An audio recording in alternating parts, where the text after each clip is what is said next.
Sri Lanka, the masters of the final over thrillers. They've done it again. After the poorest start they could have imagined in the tournament, they've managed to down Bangladesh, Afghanistan, and now the might of India as well in yet another nail-biter in this Asia Cup. They have effectively dealt Rohit Sharma's side a fatal blow for their defence of the Asia Cup crown. They would need too much to go there, where you think that's highly unlikely. Therefore, this would make for quite the review of India and quite the celebration for Sri Lanka. On Qatar Airways presents ESPN Cricket for T20 timeout. Cheteshwar, Pujara and Uthappa with me in studio. We'll hear from a very happy Farveez Maharoof in just a moment. I'll just let him tone down the celebrations back home in Colombo, turn down the loudspeaker. No, he's a happy man. Let me go straight to him, Farveez. You must sum up the emotion right now. I've asked you to do that against Bangladesh, against Afghanistan. Now, tell me what it's like beating India in a game like this. It's massive, Raunak. Beating India, in an Asia Cup thriller. India trying to get them out of the Asia Cup final, getting into the final. Amid all the crises, what the country is going through, what these boys have done is put a smile on 22 million people. That simple as that, Raunak. I mean, I'm quite emotional at the moment, thinking all those what we went through over the past few months. And these boys, I think, the credit should go where it's due. And the way they started, they copped a lot of criticism after the first Afghanistan game. That's where they pulled their socks up and they beat Bangladesh, Afghanistan, India. 3 top teams in T20 cricket. So hats off to the Sri Lankan boys. I mean, you can't help but also share that emotion, right? Yes, India have lost a cricket match, big deal. But Sri Lanka, with everything they've been through, we're thrilled that the sport could put such a smile on their face. Let Farveez have a moment or two while we break down that game and how it went with Cheteshwar, Pujara and Uthappa. It's fair to say the better team won today. Oh yeah, absolutely. And what a nice sentiment to it. Sri Lanka have been through a lot geopolitically over the last year or so, and this would definitely put a smile on their faces, raise their spirits in a big way. And they've played some exceptional cricket today. As in, they needed a good start. They got a great start by Patul Nisanka and Kusal Mendes. They got off to a flyer, and then from there on it was just about holding your nerves, and got to give it to the captain. He led from the front. Shanaka getting 33 of 18 balls. Just the right kind of performance from a captain, led from the front, along with Rajapaksa as well. He's been quite the underrated batter, I must say. Yeah, I mean, it's almost like the last game, Puji, where you don't see one player of individual brilliance. Other different people have put their hand up with the ball, with the bat too. You had 3 or 4 guys contribute. I mean, fair to say they deserve to win today? Yeah, they do, but I still feel for the Indian team. The guys have been playing good cricket. I still feel it's a good learning curve for us. Yes. They can think about this Asia Cup moving into the World Cup. But yeah, credit goes to the Sri Lankan team, the way they played today. They bowled well, they batted well, they fielded well. So I think they had an all-round performance today, but I still feel in this Asia Cup, toss is playing a big factor. If India would have fielded first, I think things might have been a little different.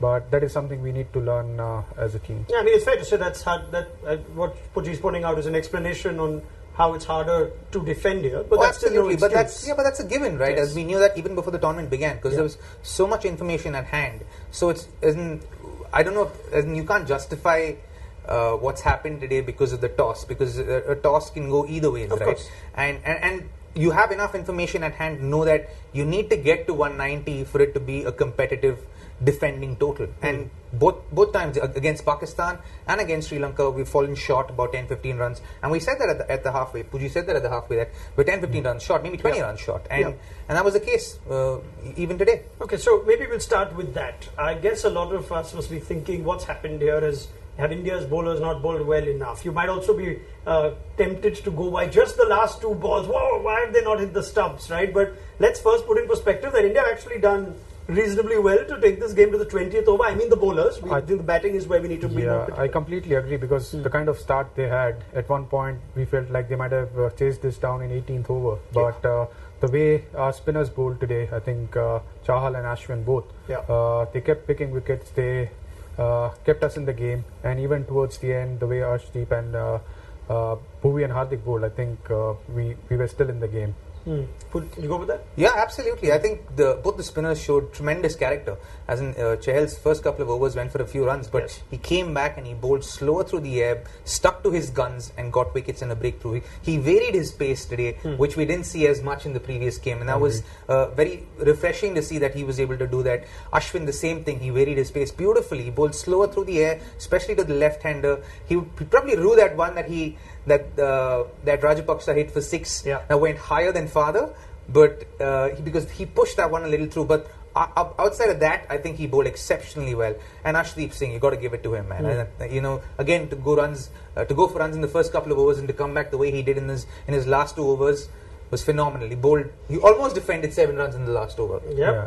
And it's fair to say India had an opening, right? After that wonderful opening partnership of 97 between Pratham Nissanka and Kusal Mendes. They then found themselves from 97 without loss to 110 for 4, which at which point, Farveez, you would have gotten nervous. But what a partnership between Shanaka and Rajapaksa. Rajapaksa, for all the criticism about his form for Sri Lanka versus form for franchise cricket, has now put in 2 crucial cameos. And Dasun Shanaka, whose batting record, whose stature in the team as captain and all-rounder just seems to improve. Some partnership that.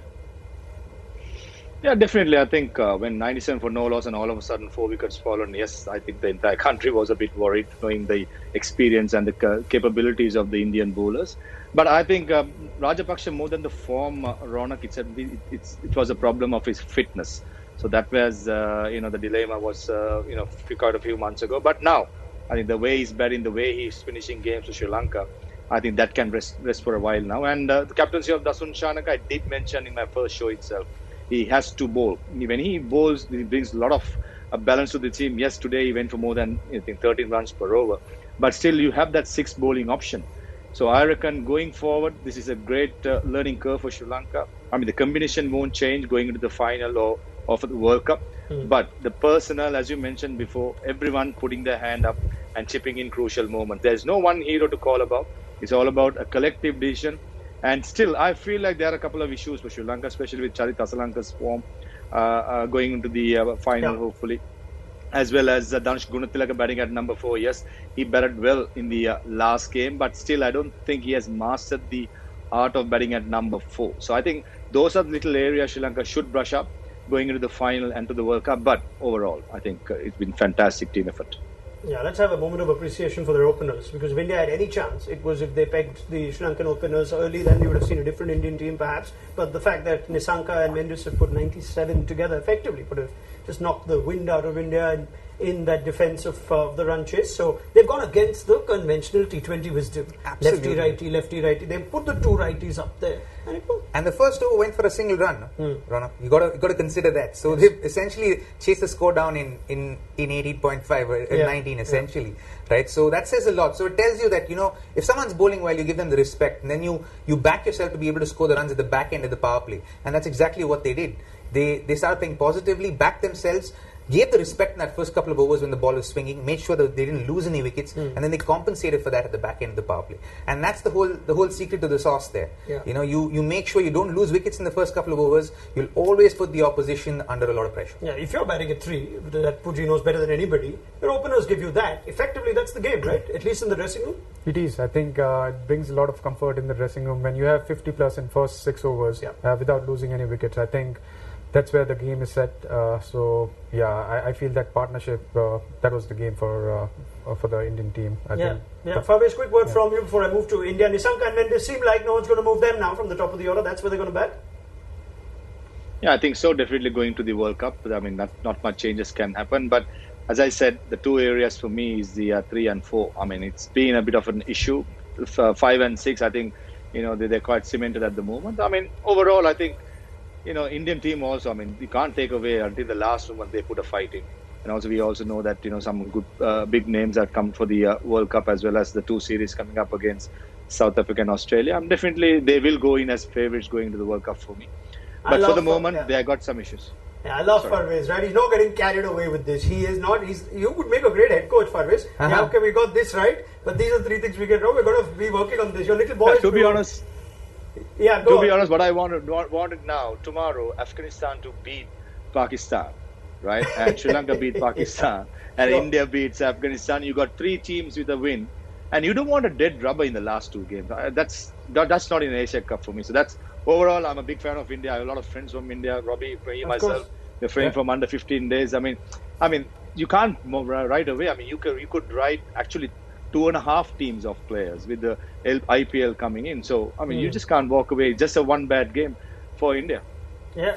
Now don't say all this for me. Don't make us feel worse with this. But Sri Lanka should have lost this game then if you didn't have dead rubbers. I actually wouldn't be worried about Charita Sri Lanka's form. Yes, sure. Because I think you going into the World Cup, if you have the lesser problems you have, the better. And I think Charita Sri Lanka is a high quality player who's done exceptionally well for Sri Lanka over the last year and a half. And I think he'll come good in time, and I think they just need to stick with him. There's been a tendency with Sri Lanka sometimes when somebody doesn't perform in a series or two, they drop and make a change quickly. I hope they don't make that and they stick to their guns and stick with Charita Sri Lanka, because he's a high quality player, as is Nispatum Nisanka. We were talking about it a little earlier, and he reminds us so much of Aravinda De Silva and the way he plays.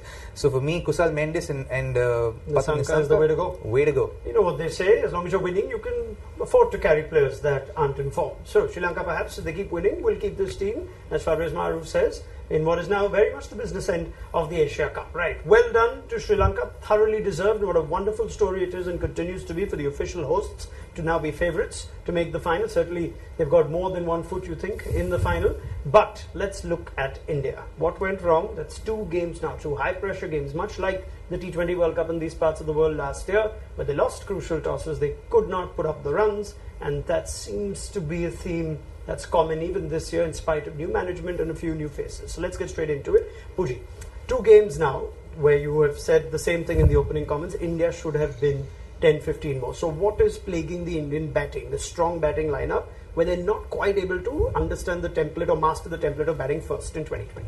I think it's the middle overs, the overs between 6 to 15, and then we are not finishing as well.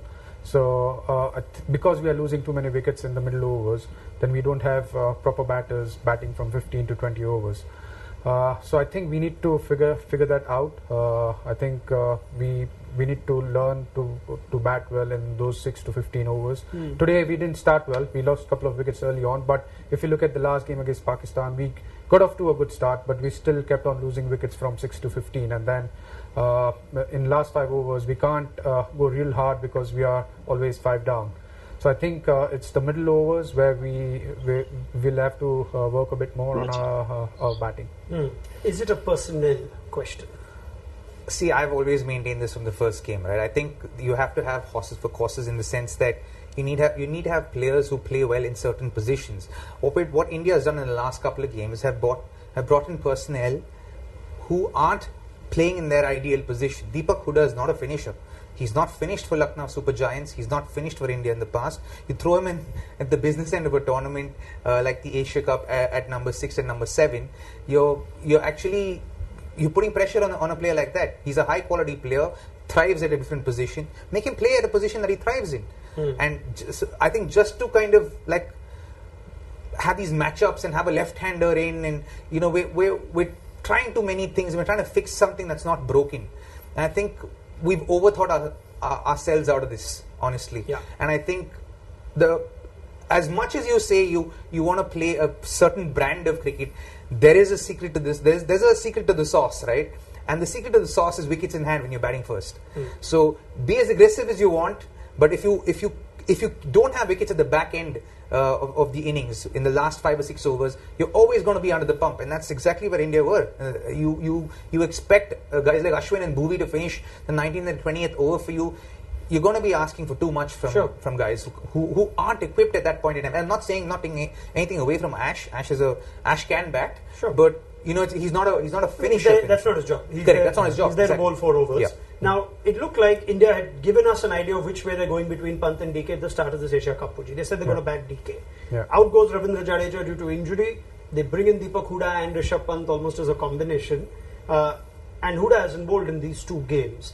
There'd be enough fans thinking right now, then why didn't you just play DK? Because for 2 games, you needed exactly this. A guy who they've kept as a specialist for the last 5 overs to do a job for you, but you've not played him in these 2 games. So do you think India made a mistake?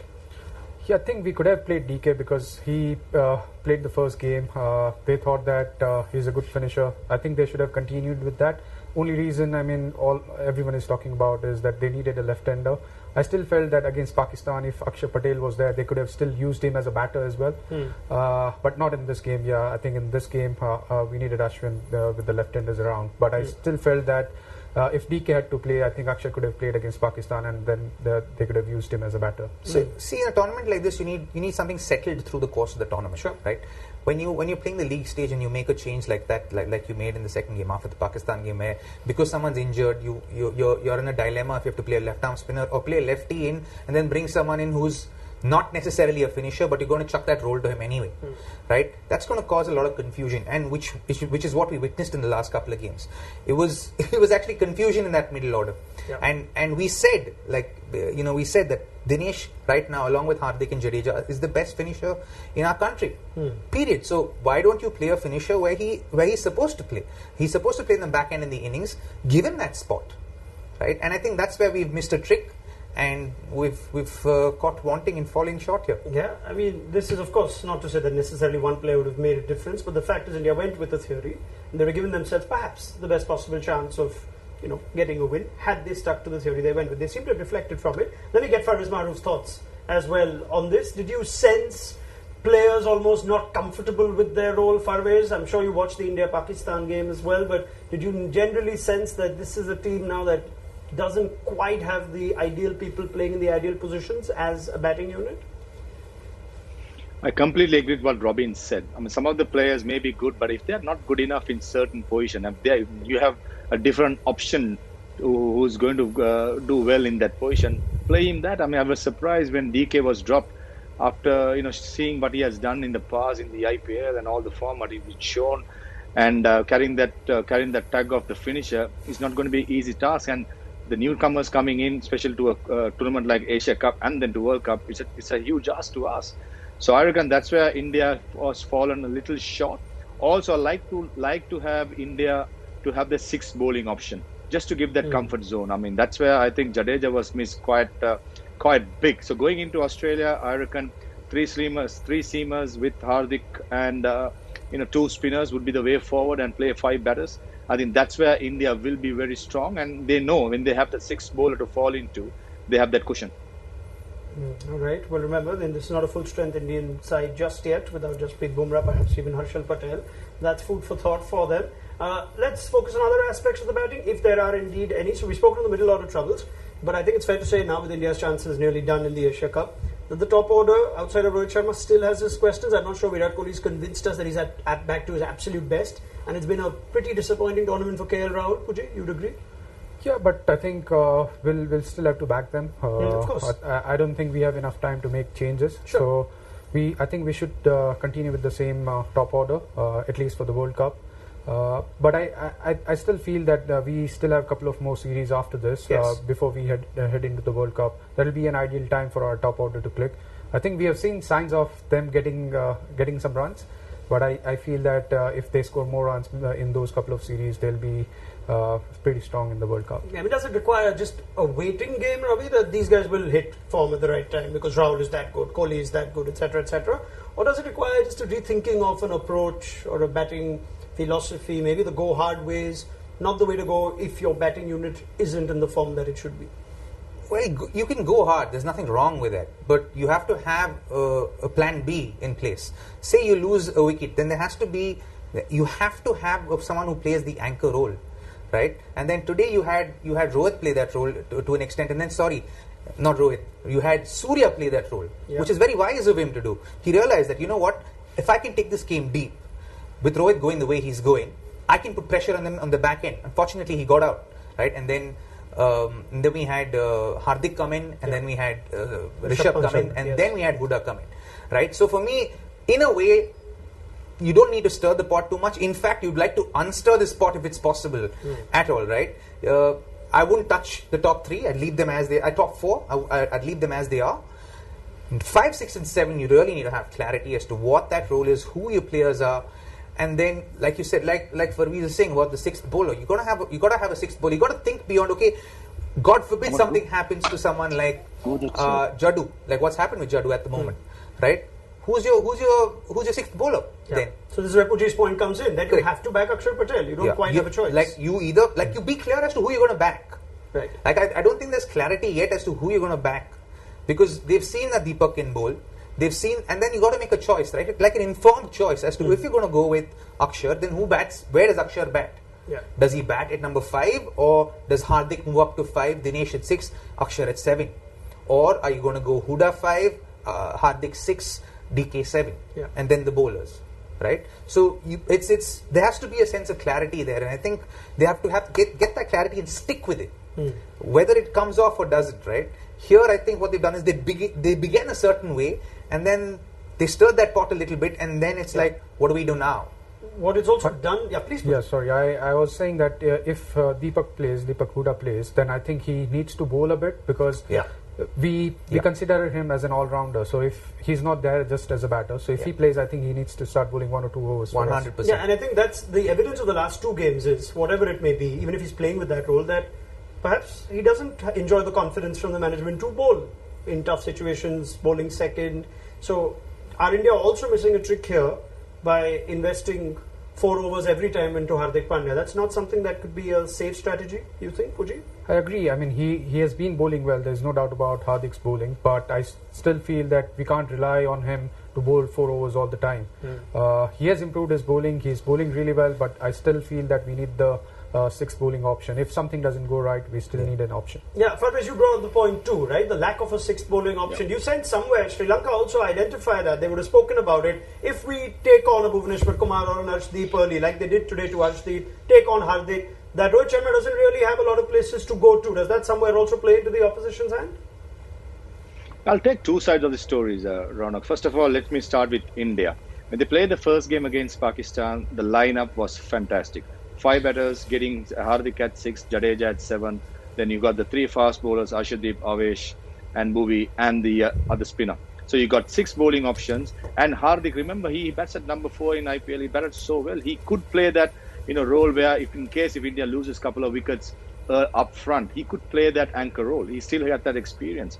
So with Jadeja out of the World Cup, I reckon for India, I think Akshar Patel or Ravindran Ashwin has to play the Jadeja role. Ideally, it got to be Akshar Patel, and you got him probably bat at 7, Hardik at 6, and if Bumrah is fit, Bumrah, Bhuvi, probably Arshdeep, the 3 quicks, and one of the spinners, either Bishnoi or Yuzvendra Chahal. I think that's the way forward. And number 5 position, I think Dinesh Karthik should play that. In case India plays the power play well, in the middle overs well, with the top 4, Hardik Pandya can have a promotion at bat at number 5. In case it doesn't, and it comes to Dinesh Karthik, he can be the finisher what India is craving for. So I think going forward in Australia, that should be the ideal setup for India. For Sri Lanka, I think this combination, Dasun Sanak at 6 and Manindu Hasaranga at 7, Chamik Karunaratne 8, this has been happening for the last 1.5 years or so. Yes, they have lost matches. Yes, they have won matches, but they have sticking to the same combination.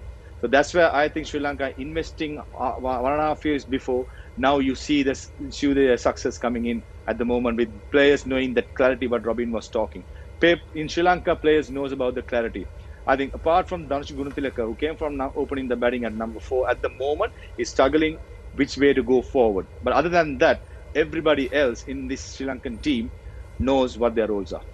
It almost seems like that we are underestimating the loss of Jadeja now, right? Even though it's not necessarily that he's won several games for India like a Rohit or a Rahul or a Hardik have, but his absence seems to have just left this void which India don't seem to have understood how to fill for the rest of the Asia Cup. Well, yeah, see, the flexibility that he brings in as a player, right? Not just as a batter and a fielder, but even as a bowler, right? And gives you that flexibility to say, you know what, you can squeeze a couple of overs. I mean, you'd be certain, that you would have bowled Jadeja today. 100%. Right? Even though you don't think he's a 4-over bowler all the time. You would have bowled. Huda, you would bowl. You would have bowled. If he was playing, you would have bowled for sure, without a doubt. So, and you have to understand that Jadeja didn't become the bowler he was overnight. Sure. It was a development thing, right? And then you got to invest that kind of time, like Farveez is saying, into certain players that you believe can fill up that role, because Jadeja is not going to play that role for you forever. Yes. You got to look ahead. You got to have a second person in there as well, right?